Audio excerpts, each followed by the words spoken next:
Hello! This week's episode is People Are Like All Over, which is a Martian episode. We have a few of those, and it's pretty cool. It's one of those very dystopic, or I should say cynical views about us as humans, viewed through the lens of Martians in this case.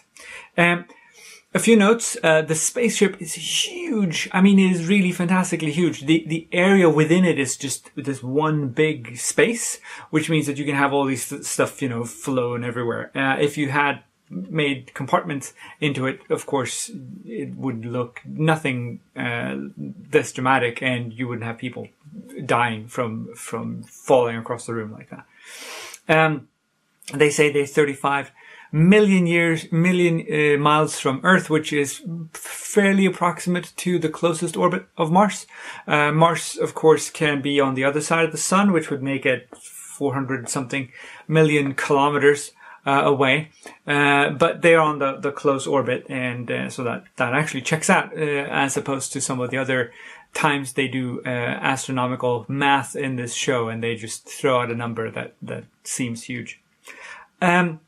Samuel is a biologist by trade, not an astronaut, and he doesn't want to know.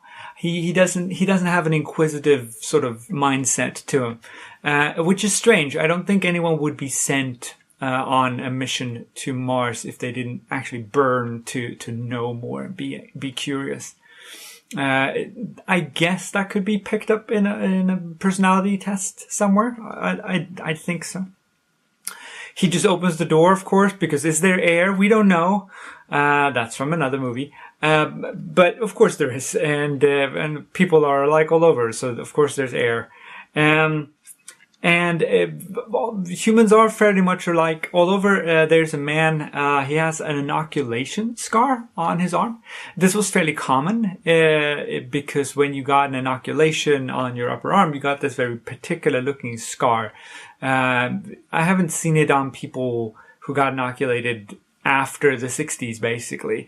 But this actor must have been inoculated in the 40s when he was a kid, and from polio or smallpox or something.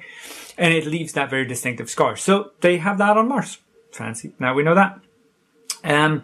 So when Samuel is trying to get out of his little habitat, you can see that he's on a set because the entire thing shakes. Not so much the front door, I get that, because it's still one wall, even if it's not, if it's not load bearing, he could shake it and have the chandelier shake. But when he's shaking a door on the other side, you can see the near wall shaking as well, and you get that when you're on a set and everything is connected to flimsy walls and it has no weight on top of it.